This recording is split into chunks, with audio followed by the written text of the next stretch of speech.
नमस्कार। ये वीडियो उन सारे स्टूडेंट्स और पेरेंट्स के लिए है जो MBBS इन बांग्लादेश 2023 में देख रहे हैं। वीडियो शुरू करने से पहले मैं आपको एक क्लिप दिखाना चाहता हूं जो कि ना हर एक पेरेंट्स और स्टूडेंट्स का डाउट रहता है एलिजिबिलिटी को लेके। तो चलिए पहले वो देखते हैं, फिर हम वीडियो को शुरू करते हैं। सर, मुझे बांग्लादेश में एडमिशन लेना है, बट मैंने 2021 में 12th किया है, क्या मैं एलिजिबल हूँ?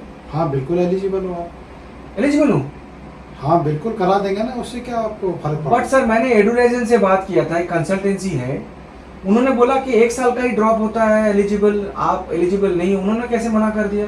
बेटा सबके बस के बात ये होती नहीं है एडमिशन कराना। आप क्यों इसका टेंशन ले रहे हो? काम हमारा है ना एडमिशन कराना, हो जाएगा आपका, बता दिया आपको। गारंटी है ना सर? यस बिल्कुल 100%। सर एक बात बताइए, मुझे बांग्लादेश में एडमिशन लेना है, मेरा फिजिक्स केमिस्ट्री बायोलॉजी में तो 60% है, बट मेरा जो बायोलॉजी है उसमें 67% है, तो क्या मेरा एडमिशन बांग्लादेश में हो सकता है? हाँ हाँ एलिजिबल हो, उसमें कोई दिक्कत ही नहीं है, हो जाएगा आपका। सर वो एडुराइजन वाला महदूल शेख साहब तो बोलते हैं कि भाई जो नया रूल आया है उसके हिसाब से बायोलॉजी में, इंडिविजुअल बायोलॉजी में 70% चाहिए, फिर वो क्या है?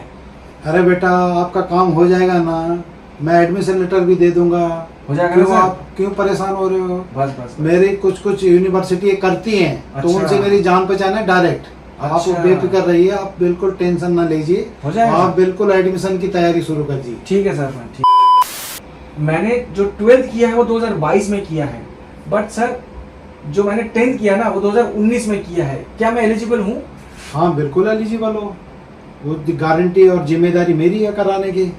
बट सर वो एडुराइजन वाले बोलते हैं कि आपके 10th और 12th रेगुलर में होना चाहिए, कोई गैप नहीं होना चाहिए, ये क्या बात है? मैं कह रहा हूँ ना आपको, आपका काम हो जाएगा। तो कुछ लोगों का क्या होता है, कॉन्ट्रैक्ट होता नहीं हो यूनिवर्सिटी से, हमारा डायरेक्ट कॉन्ट्रैक्ट है। आप उसका चिंता ना करिए। ठीक है, मैं तो बोल रहा हूँ अपने पापा का भी करवा लीजिए। हाँ सर आप सही कह रहे हो, मेरे पापा का भी बचपन से सपना था डॉक्टर बनेंगे। आप अगर बोल रहे हो कोई गैप का कोई प्रॉब्लम नहीं है, तो मेरा पापा भी और मैं भी एक साथ चले जाएंगे डॉक्टर बनने। ठीक है सर? अरे लाओ तो सही, डॉक्यूमेंट भेजो ना। मैं अभी देता हूँ सर। हाँ बिल्कुल चिंता मत करो। ओके। दोनों को एक साथ पढ़ा देंगे। Okay sir, okay. एक हॉस्टल में रखेंगे। Thank you sir, thank you.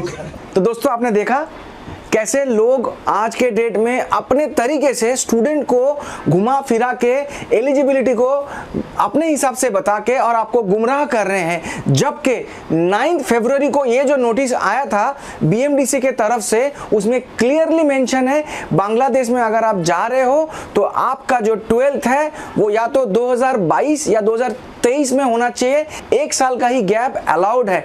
अगर आप 2023 में बांग्लादेश में अप्लाई कर रहे हो तो या तो आपका 12th 2022 या 2023 में होना चाहिए। नंबर 2, अगर 2022 में आपका 12th हो रहा है तो आपका 10th 2020 में होना चाहिए, और अगर आपने 2023 में मतलब रिसेंटली आपने 12th किया है तो आपका 10th 2021 में मतलब कंटिन्यूएशन में होना चाहिए। तो पहला शर्त 10th और 12th में 60% होना चाहिए। दूसरा शर्त यह है 10th और 12th कंटिन्यूएशन में होना चाहिए। तीसरा शर्त 12th में जो PCB है उसमें 60% होना चाहिए। चौथा शर्त जो नया गाइडलाइन के हिसाब से है वो ये है कि 12th में इंडिविजुअल बायोलॉजी सब्जेक्ट में आपका 70% चाहिए। अगर आपका 69.99 भी है तब भी नहीं होगा दोस्तों। अब बात करेंगे कि फ्रॉड कैसे होता है और कैसे बचा जाए। तो देखिए दोस्तों, बांग्लादेश में जैसे आपने वो क्लिप में देखा था, सबसे पहले जो हमने बनाया था एक छोटा सा, उसमें हमने दिखाया कि कंसल्टेंट क्या करेंगे आपसे। आपने जब उसका 10th और 12th की मार्कशीट दिया है, आप जैसे एलिजिबल नहीं हो तब भी आप बहुत सारे कंसल्टेंट को फ़ोन करोगे, और ये पॉसिबल है कि आप अगर 10 लोगों को फ़ोन करोगे ना, हो सकता है 7 मना करें और 3 आपको हाँ बोले। अगर वो गारंटी दे रहा है या अगर वो बोल रहा है कि मैं करा दूंगा, तो वो 7 क्यों मना करेगा? ऐसा तो नहीं है कि 3 कर सकते तो 7 नहीं कर सकता। जो 3 कर सकता है वो सब कर सकता है। नंबर 2, समझने वाली बात यह है कि कोई कॉलेज ने इस सिस्टम को या इस रिक्वायरमेंट को लेट डाउन नहीं किया है। ये जो कंडीशन है, ये जो रिक्वायरमेंट है, this is laid down by the BMDC। जैसे इंडिया में NMC है, बांग्लादेश में Bangladesh medical and dental council है, उन्होंने ये रूल को बनाया है कि आपका गैप नहीं होना चाहिए। तो क्या होता है दोस्तों, जैसे ही आप अपने डॉक्यूमेंट उन कंसल्टेंट को दोगे, वो क्या करेंगे, आपके पीठ पीछे वो डॉक्यूमेंट में फॉर्जरी करेंगे। हो सकता है आपके डॉक्यूमेंट में चेंजेस करें, मार्क्स में, ईयर्स में चेंज करें और वो अप्लाई कर दे। आपको पता नहीं कि आपके डॉक्यूमेंट जो लिया कंसल्टेंसी ने, उसने आगे क्या डॉक्यूमेंट भेजा, राइट? उसके बाद क्या होगा, यूनिवर्सिटी जिसके पास उन्होंने एडिटेड डॉक्यूमेंट भेजा, उन्होंने क्या किया, एडमिशन लेटर इशू कर दिया। क्योंकि आपको पता है बांग्लादेश में एडमिशन लेटर आने के 7 से 10 दिन के अंदर एक मोटा रकम, अच्छा खासा पैसा आपको जमा करना होगा। आपने भी जमा कर दिया गुडविल पे, और आपको लगेगा कि भाई एडवर्टाइजर ने तो मना किया था, इन्होंने करा दिया तो डायरेक्ट लिंक होगा, इनका कोई अलग से सेटिंग होगा। बॉस समझ लीजिए, इसके बाद मेन काम शुरू होता है इक्विवेलेंसी।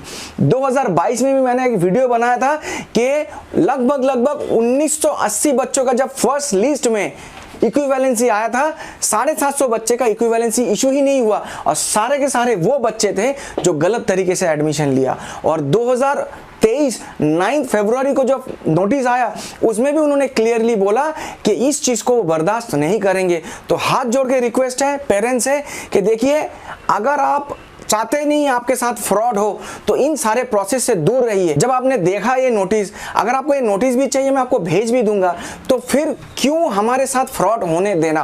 क्योंकि अगर कोई कंसल्टेंट बोल रहा मैं करा दूंगा, तो आप जानबूझ के अगर उसको डॉक्यूमेंट और पेमेंट दे रहे हैं और फिर आपके एलिजिबिलिटी नहीं आता, फिर आपका इक्विवेलेंसी नहीं आता, तो फिर मैं मानता हूं फ्रॉड उसने नहीं, फ्रॉड आपने अपने साथ होने दिया। आपको पता होने के बावजूद भी आप वो कंसल्टेंट ढूंढते हो कि बस हाँ बोल दे कोई। तो प्लीज ये काम ना करें। और MBBS इन बांग्लादेश के लिए अगर आप कोई भी कॉलेज देख रहे हैं, we assure you to charge the lowest processing charge and give you the best support service, क्योंकि हम आपको पूरा एंड टू एंड सपोर्ट देते हैं। बांग्लादेश में भी मेरा ऑफिस है। आपको any point of time during 5 years 6 years time कोई हेल्प चाहिए, जो कि ना देने के लिए हम सदैव आपके साथ खड़े रहेंगे, जो कि ना एडवर्टाइजिंग का एक USP है। Thank you so much.